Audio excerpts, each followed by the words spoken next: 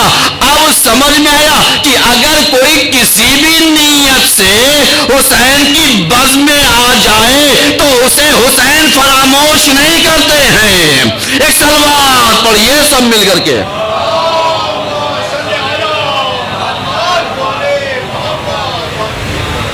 غور کر رہے حسین انہیں فراموش نہیں کر رہے ہیں. اب سمجھ میں آیا کہ ہم نے محبت تو حسین سے کی, مودت کا موقع نہیں ملا, لیکن حسین کی طرف سے جو انعام ملا وہ یہی امام بتانا چاہتے ہیں کہ دیکھو اگر تم نے میرے لیے وقت نکالا ہے تو ہم تم سے غافل نہیں ہیں. اب سمجھ میں آیا کہ جو روایتیں کہتی ہیں کہ ہماری محبتیں, ہماری الفتیں, جو بھی ہم سے محبت کرتا ہے, ہماری محبت بہت ساری جگہوں پر فائدہ پہنچاتی ہے. لوگوں کو یقین نہیں ہوتا, اور جب لوگوں کو یقین نہیں ہوتا تو آپ جانتے ہیں نتیجہ کیا ہوگا. نتیجہ یہی ہوگا لوگ شک میں پڑ جاتے ہیں. صاحب اہل بیت کی محبت, اہل بیت سے لگاؤ, اہل بیت کی انسیت, اہل بیت سے کی زیارت, جن کو صحیح معنوں میں یقین نہیں ہوتا وہ کنفیوز ہو جاتے ہیں. جن کو یقین نہیں ہوتا وہ راستے سے بھٹک جاتے ہیں, اور جب راستے سے بھٹک گئے تو نتیجہ کیا ہوا. نتیجہ یہ ہوا کہ اب لوگ شک اور شبہ پیدا کرنے لگے کہ صاحب مجلس میں جائیں گے تو ملے گا کیا. اس لیے کہ جن لوگوں نے مجلسوں کو صرف تبرک کے احوال میں بانٹ دیا ان کی نظر میں تبرک ہے, اور ہم مجلسوں میں تبرک کے لیے نہیں آتے. اس لیے کہ سب سے بڑا تبرک یہی ہے کہ حسین راضی ہو جائیں. سب سے بڑا انعام یہی ہے کہ شہزادی راضی ہو جائے. سب سے بڑا رتبہ یہی ہے کہ حسین کی ماں راضی ہو جائے. اس سے بڑا انعام چاہیے, اس سے بڑا جذبہ چاہیے, اس سے بڑی کیفیت و کنڈیشن چاہیے. تو آپ کہیں گے نہیں اس سے بڑا انعام نہیں. تو اب آپ بتائیے کہ محبت حسین کے ذریعے میسج کیا دے سکتے ہیں. یہی دے سکتے ہیں تم فرش عزا پر آؤ, ذکر حسین کو سنو, ذکر حسین کو کرو, آنسو بہاؤ, حسین کے اوپر گریا کرو, رونا نہ آئے رونے جیسی صورت بنا لو, اور اگر رو سکتے ہو تو چیخ چیخ کر کے رو. ماں نے کیا بتایا, یہی تو بتایا. کیوں کہا تاکہ جب تم اظہار کرو گے یہ کیفیت اور کنڈیشن جو محبت کی ہے یہی محبت کنورٹ ہو جائے گی مودت میں, اور جب مودت میں آ جائے گی پھر ہمارے اندر ایثار کا جذبہ آ جائے گا, ہمارے اندر فداکاری کا جذبہ آ جائے گا, ہمارے اندر قربانی کا جذبہ آ جائے گا. پھر اگر ہم کربلا میں نہ بھی ہوں تو روز یہی کہیں گے مولا کاش ہوتے, تو ہم اپنی جان فدا کر دیتے, ہم اپنے مال کو فدا کر دیتے, ہم اپنی ساری چیزوں کو لٹا دیتے. اب لوگ آج کے زمانے میں آ کر کے یہ اندازہ لگانا چاہتے ہیں کہ صاحب حسین کی محبت میں کس نے کتنا خرچ کیا. دیکھیے میں محبت اور مودت کے پیغامات کو مختلف زاویے سے پہنچانا چاہتا ہوں تاکہ آپ کی خدمت میں بہت سارے سوالات کے جوابات پہنچتے جائیں. تو بہت سارے لوگ یہی کہتے ہیں کہ حسین کی راہ میں ہم نے خرچ کتنا کیا.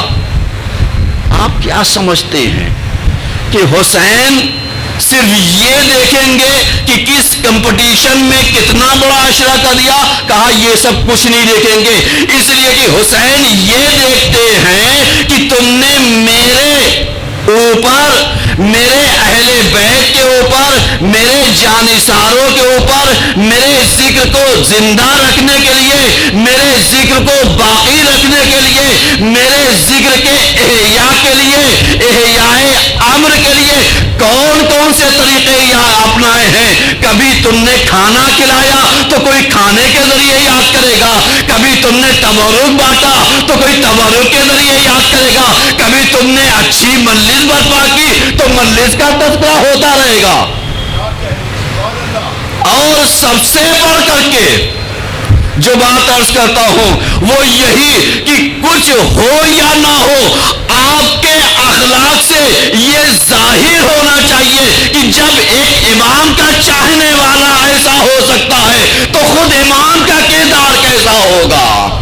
ایک صلوات پڑھیے سب مل کر کے۔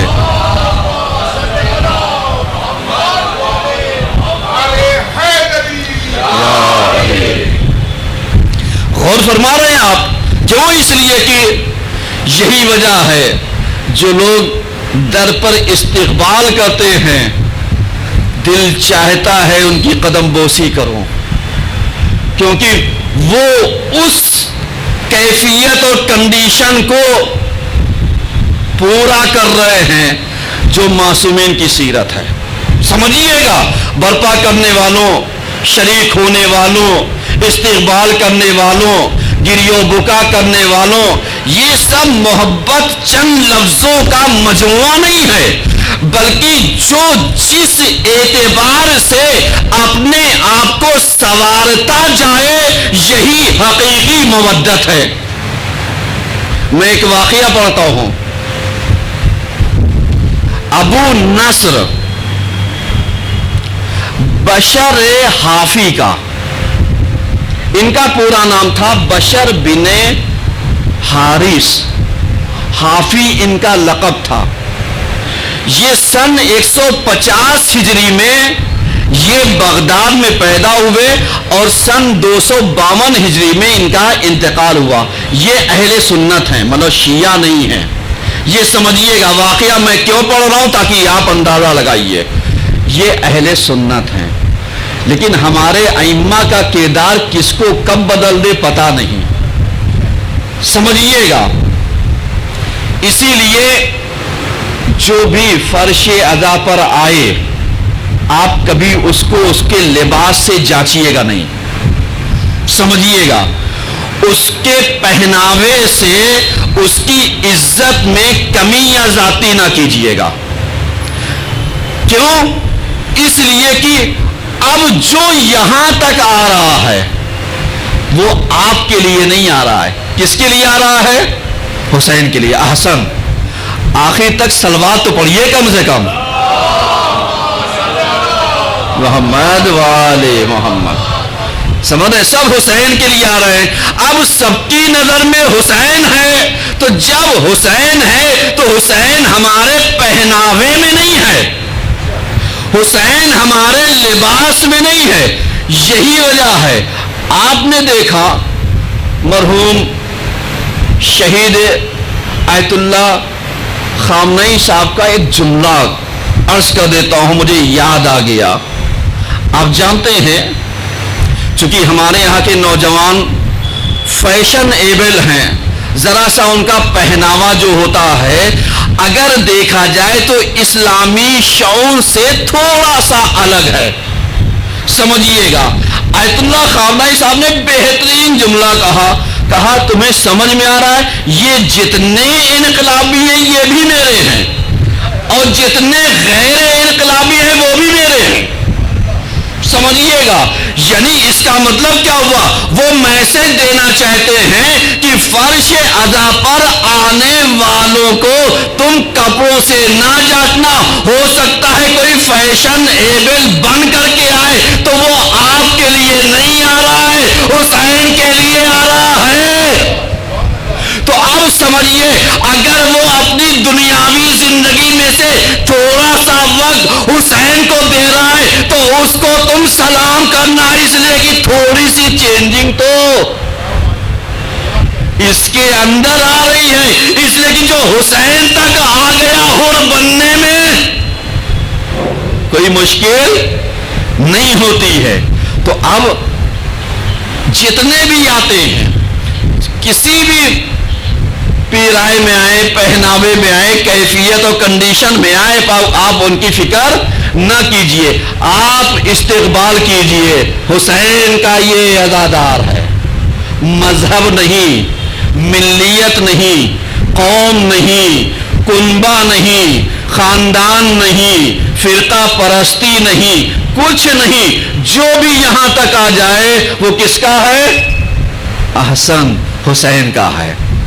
اب آپ جانتے ہیں یہ جو میں نے ابو النصر بشر حافی کا جو واقعہ پڑھا, بس اس واقعے کو پڑھ کے مصائب پر آنا چاہتا ہوں, بقیہ باتیں انشاءاللہ کل.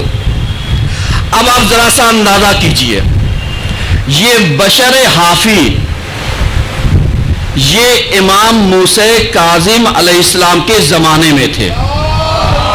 صلی اللہ محمد. امام جو ہیں وہ بغداد کی گلیوں سے گزر رہے تھے. سمجھیے گا میرے عزیزوں, میرے نوجوانوں, میرے بچوں اور میری بچیاں, میری مائیں اور بہنیں, جتنے بھی اس مجلس کو سن رہی ہیں, کچھ فرش اعضاء سے لے کر کے جائیں,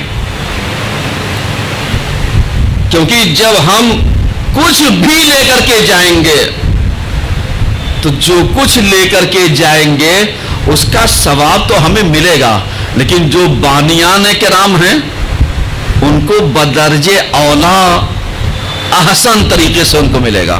اب آپ جانتے ہیں امام نے بغداد کی گلیوں سے گزر کیا تو امام نے کیا کیا, ایک گھر سے ناچنے کی, گانے کی, شور مچانے کی, غنا کی, مختلف لاہو لاب کی آوازیں آ رہی تھی. یہ میں اس لیے عرض کر رہا ہوں تاکہ آپ واقعے کو ذہن میں رکھیے گا. کس کا واقعہ پڑھوں؟ ابو نصر بشر حافی, حارث یعنی بشر بن حارث کا. یہ بغداد کے رہنے والے ہیں, 150 ہجری میں پیدا ہوئے, 252 ہجری میں ان کا انتقال ہو گیا. صحیح ہے. اب یہ پورے لہو و لعب میں ڈوبے ہوئے, امام باہر کھڑے ہو گئے, دیکھا آپ نے ایک کنیز باہر نکلی. امام نے اس سے کہا یہ بتا دے یہ مکان کس کا ہے, کسی آزاد کا ہے یا کسی غلام کا ہے؟ کیا سوال مولا نے کیا.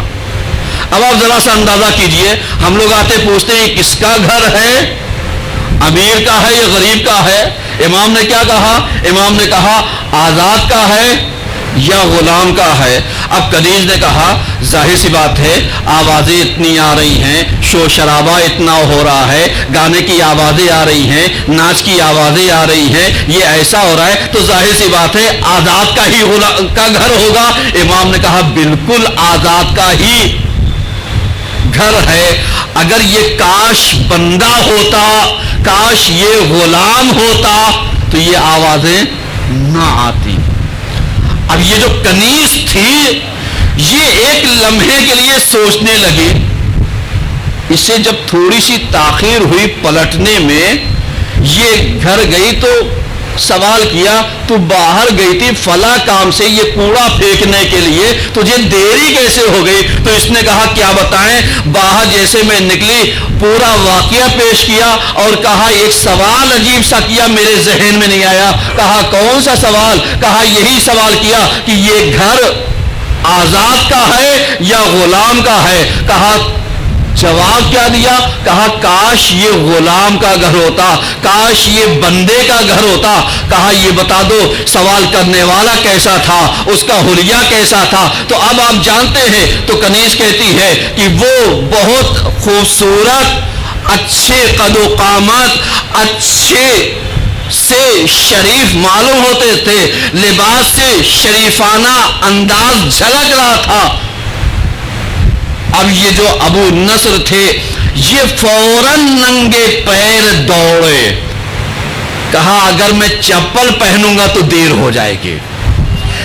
سمجھیے گا, ننگے پیر دوڑے اور پہنچنے کے بعد جانتے ہیں امام کی خدمت میں پہنچے اور کہا آپ نے کیا کہا؟ مجھے ذرا سا اپنی وضاحت کیجئے، کہنا کیا چاہتے ہیں؟ کہا میں نے آوازیں سنی، کاش یہ گھر بندے کا ہوتا، غلام کا ہوتا، آزاد کا نہ ہوتا۔ کہا بتانا کیا چاہتے ہیں؟ کہا اگر یہ بندے کا ہوتا تو اللہ کی اطاعت اس کے اندر پائی جاتی۔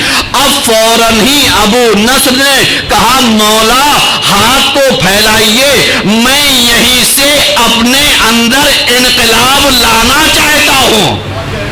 اب سمجھیے گا، اب یہی سے میں پرانی عادتوں کو چھوڑ دوں گا، اب یہی سے میں بدل جاؤں گا۔ تو اب سمجھ میں آیا کہ لاو و لاب کرنے والا ایک جملے سے کیسے بدل گیا۔ محبت تو تھی، مودت کب بدل گئی پتہ ہی نہیں چلا۔ سلوات تو پڑھیے سب مل کر کے، سمجھیے گا۔ نتیجہ آپ کی خدمت میں پوری مجلس کا دینا چاہتا ہوں۔ اب آپ اندازہ کیجئے کہ عزاداری محبت و مودت کا کیا کرتی ہے؟ پیغام دیتی ہے۔ اور جب یہی عزاداری محبت اور مودت کا پیغام دیتی ہے، لیکن کب؟ جب ہمارے اندر قلبی محبت پائی جائے گی۔ اب آپ جانتے ہیں یہی حافی کیوں کہا گیا؟ ننگے پیر، کیونکہ امام کی خدمت میں یہ دوڑا تھا ننگے پیر۔ اب یہیں پر ایک واقعہ اور ملتا ہے رب دیتے ہوئے، غور کیجئے گا۔ یہی حافی جب امام کی خدمت میں پہنچا ہے، سمجھیے گا، جب پہنچا ہے تو یہ جانے سے پہلے اس نے دیکھا کہ ایک ورق راستے میں پڑا ہوا تھا، سمجھیے گا، پڑا ہوا تھا، اس پر اللہ کا نام لکھا ہوا۔ اس نے اٹھایا، اٹھانے کے بعد احترام کیا، آنکھوں سے لگایا، بوسہ دیا، گھر پر آیا، پاک کیا، خوشبو لگایا، بلندی پر رکھ دیا، اور اس کے بعد کہا پروردگارا جس کی وجہ سے میں بدلا ہوں یہ اسی کا نام ہے۔ اب جیسے ہی اس کا قلب بدلا، اب اللہ نے اس کے اندر جو معرفت پیدا کی، وہ بندہ نہیں رہا، امام کا غلام بن گیا۔ ایک سلوات پڑھیے سب مل کر کے۔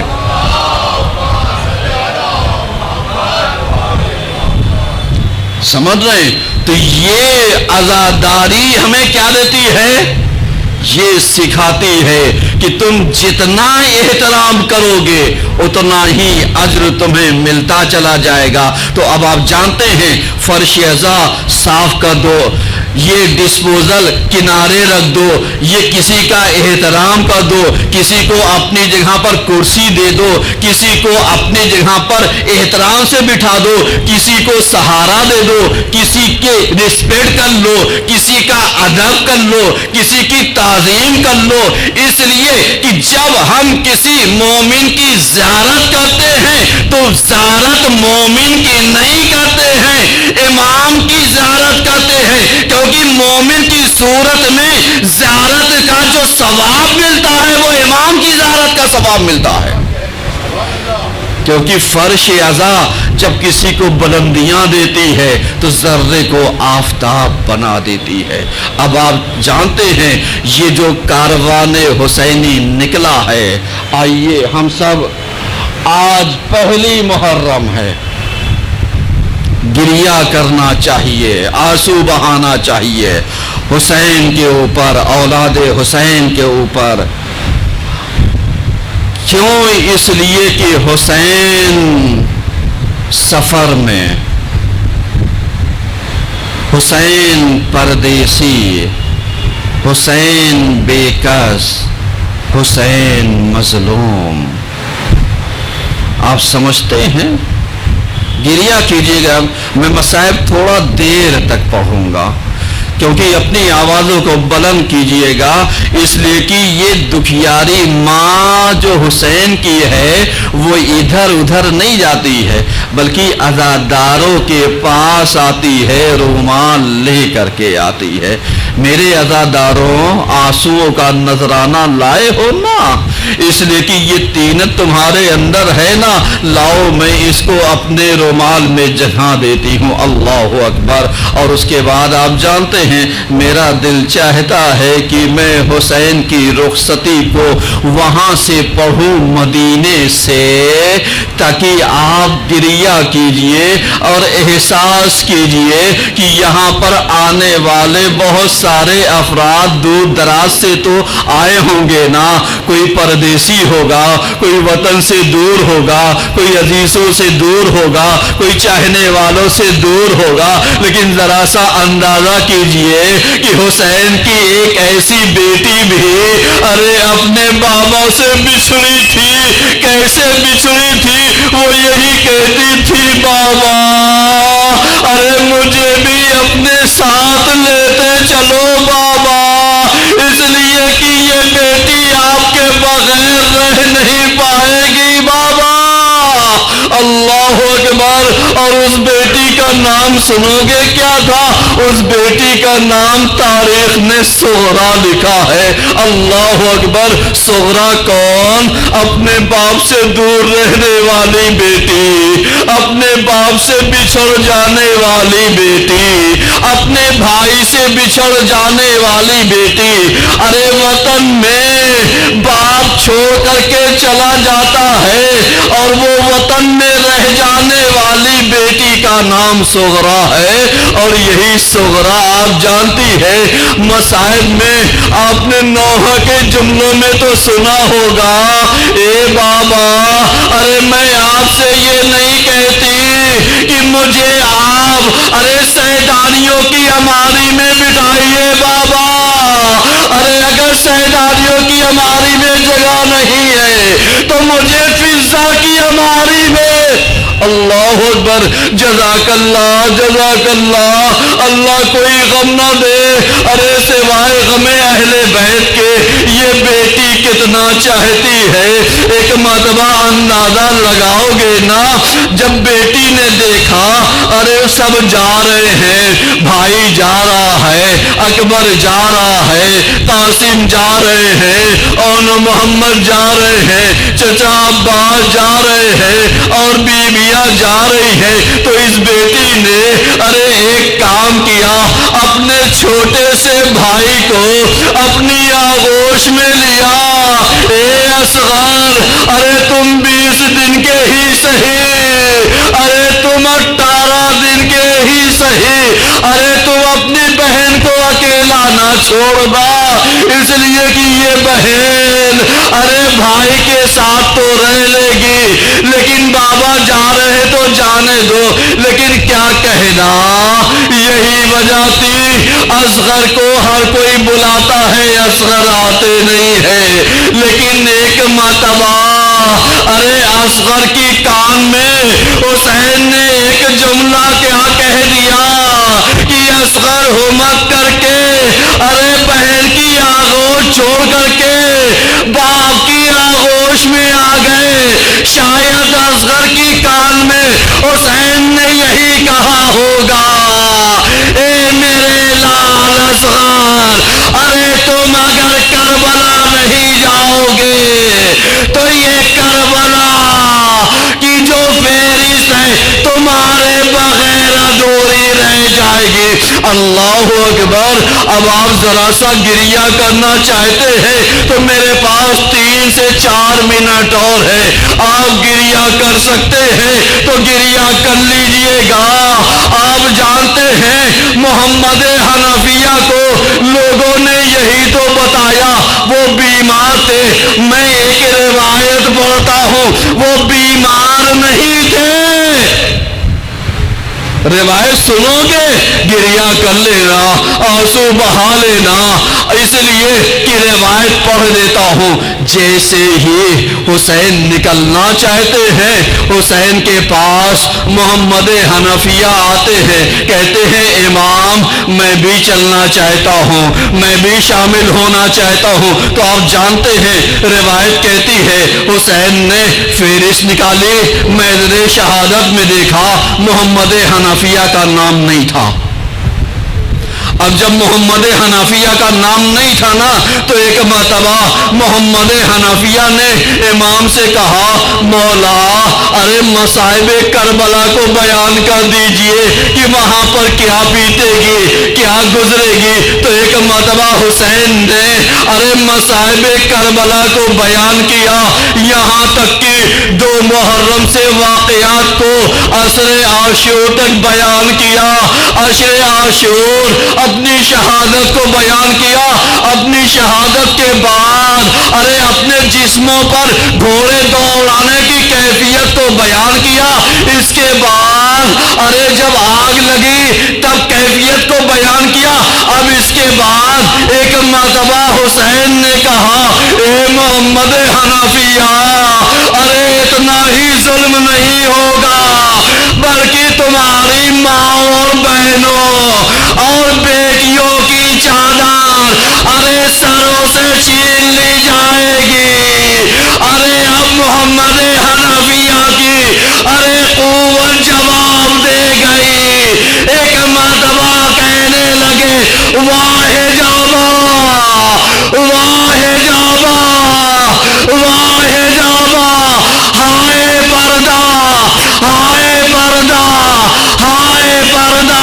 ارے یہ کیفیت سوچ کر کے اب جب محمد حنفیہ بیٹھے تو اٹھا نہ گیا، گھٹنے جواب دے گئے ہائے میرا سلام سید سجاد پر جو کھلے سر اپنی ماں بہنوں